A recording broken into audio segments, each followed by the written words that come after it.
Donc, on va prendre un papier à la taille de notre plioir. Donc là, j'ai repris la couleur brune dune, hein, donc voilà, adapté à la taille. Et on va utiliser donc les grandes découpes qui sont ici.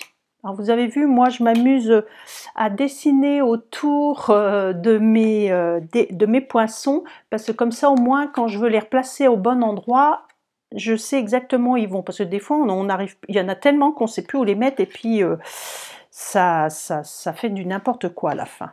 Et moi j'aime bien les choses bien rangées. Vous devez le savoir depuis le temps. Donc voilà, je vais ouvrir mon plioir et la partie où j'ai la marque Stampin' Up ici, quand je la soulève, je vais venir mettre mon poinçon. Vous voyez, ça se met vraiment au niveau des découpes, ça correspond parfaitement. Donc, et là, vous voyez, ça bouge pas. Il y a un petit cran, un petit creux, et ça va vraiment bien dedans. Si je voulais mettre ça, alors on va essayer, vous voyez, par exemple ici, ça ne va pas déjà, parce que déjà les formes ne correspondent pas, et qu'il n'y a pas ce petit creux. Donc là, je viens me repositionner comme il faut. Alors, vous voyez, je ne suis pas bien mis, je le sens. Et voilà, là, ça y est, je suis bien placée, bien calée. Ensuite, je vais venir mettre mon papier. Voilà. Je referme mon plioir.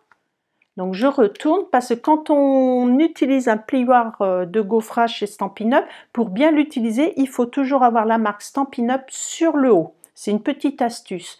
Et donc là, on voit bien que les parties lisses sont sur le dessus et les parties coupantes sont en dessous face au papier. J'espère que je suis claire. Donc, au niveau de notre machine de découpe, on a plusieurs plaques. Là, je vais enlever la plaque numéro 2 et les deux plaques transparentes. Je garde que la numéro 1. De toute façon, vous avez toutes les explications qui sont sur le côté. Je vais mettre donc mon plioir en sandwich avec le papier et le poinçon. Et dessus, je vais rajouter la plaque numéro 4. C'est celle qui sert pour l'embossage. Et là, hop, je tourne la manivelle et je tiens. Donc, c'est effectivement un petit peu plus dur puisqu'il y a de l'épaisseur. Et regardez ce que ça fait. Donc, quand j'enlève les découpes, je vais me rapprocher. Donc, vous voyez que ça a embossé mon papier, mais ça l'a également découpé. C'est super génial, j'adore, enfin je trouve ça vraiment intelligent comme astuce et c'est un gain de temps, puis au moins on est sûr que tout est impeccable.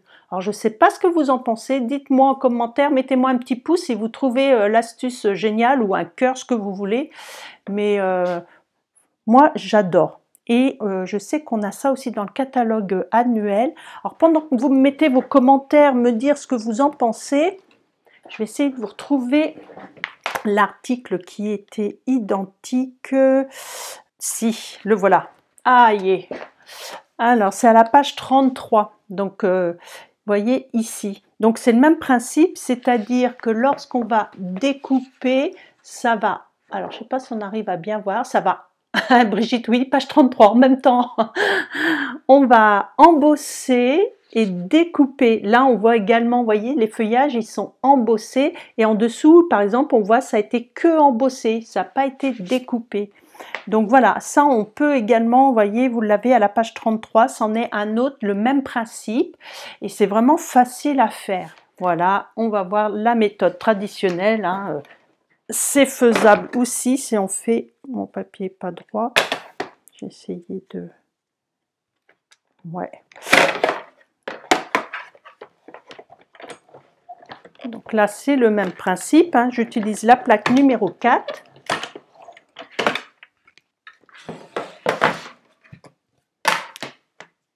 Et là, j'ai simplement embossé, je n'ai pas découpé. Donc soit on utilise le plioir tout seul pour avoir un fond avec des troncs d'arbres, ou alors qu'une partie comme là pour mettre sur une carte, ou alors on l'utilise avec les poinçons.